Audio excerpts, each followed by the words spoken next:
C'est la fin de ce journal. Nous nous retrouvons dans un instant pour un débat centré sur les impôts. Bonjour, nous nous retrouvons aujourd'hui dans la suite de ce journal pour une édition spéciale sur les impôts. Les débats sur les fondements et les objectifs de l'impôt sont parmi les plus anciens et les plus importants de l'économie politique. L'augmentation des impôts est l'un des sujets de discorde pour les Français de nos jours.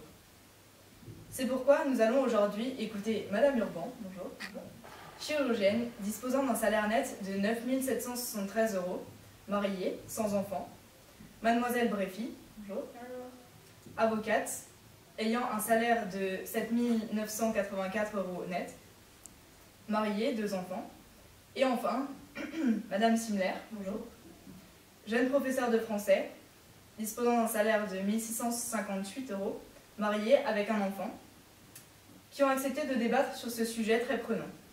Alors, elles vont vous présenter leurs différents arguments et leurs opinions sur ce sujet. Donc en voici la première question pour ce débat. Que pensez-vous de l'augmentation des impôts pour les classes moyennes? Je suis totalement pour l'augmentation des impôts. Alors moi, je ne suis pas d'accord avec vous. Je trouve que l'argent public est mal utilisé et que l'État est inefficace.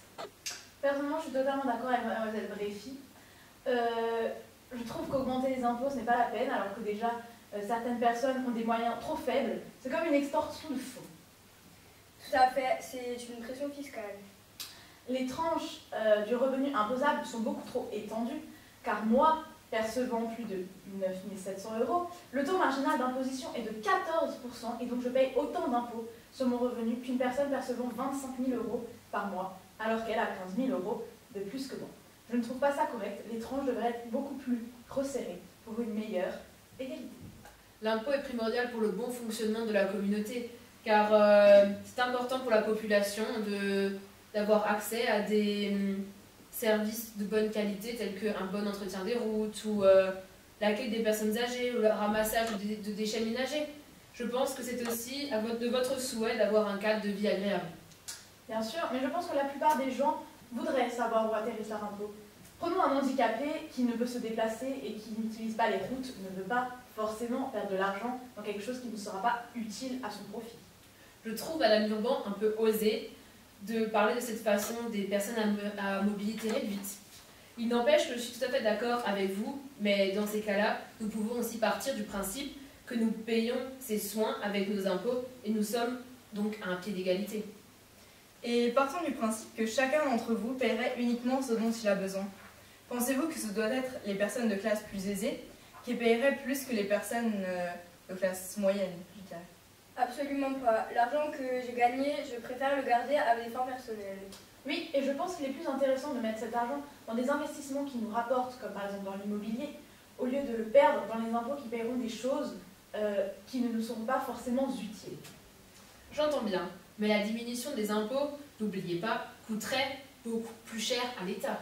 Oui, mais l'argent gardé des impôts est en plus dans nos comptes en banque, donc cela nous fait plus d'argent à dépenser et donc augmenterait le pouvoir d'achat et par extension le PIB, ce qui est bénéfique pour l'État. Et êtes-vous d'accord sur le principe que les personnes ayant des revenus plus plaisants que d'autres devraient payer plus d'impôts que des personnes, disons, de classe moyenne?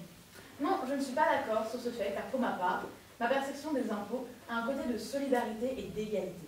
Je pense que tout le monde, peu importe leur salaire, devrait payer la même somme d'impôts. Et même une personne ayant un emploi modeste et une autre millionnaire? Pourquoi?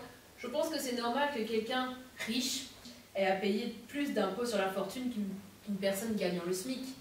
Celles-ci n'ont pas autant besoin de se soucier de leurs dépenses qu'une personne en difficulté.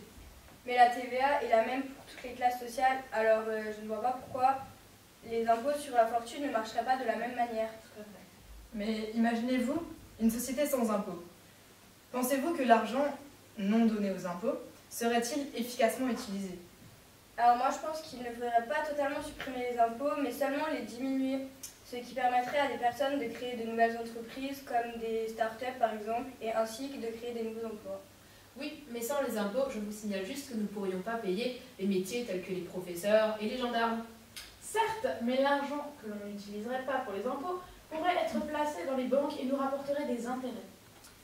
Mais s'il ne restait que la TVA, pensez-vous que celle-ci serait suffisante pour financer les dépenses de l'État? Je pense que ça ne suffirait pas car les gens achèteront de moins en moins si la TVA augmente, soit les recettes de l'État diminueraient encore. Non, au contraire.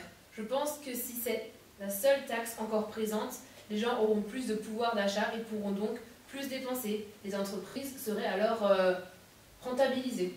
Donc, avez-vous encore des arguments à nous proposer? Non, je pense qu'on a fait le tour. D'accord. Alors, c'est déjà la fin de ce débat. Donc, nous pouvons en conclure que chaque personne a son avis tranché sur les impôts. Mais nous avons pu observer que les personnes plus aisées ne sont pas pour une augmentation d'impôts en général. En revanche, les classes moyennes, elles, trouvent que malgré leurs revenus, les impôts sont une chose essentielle dans la société. Surtout pour le bon fonctionnement de celle-ci. Donc nous nous quittons. Merci à vous, à mes trois invités, pour ce débat. Merci à vous, chers téléspectateurs, vous qui nous avez suivis tout au long de ce débat. J'espère qu'il vous aura éclairé et permis de forger votre opinion sur le sujet. Merci à vous tous. Bonne soirée. Bonne soirée.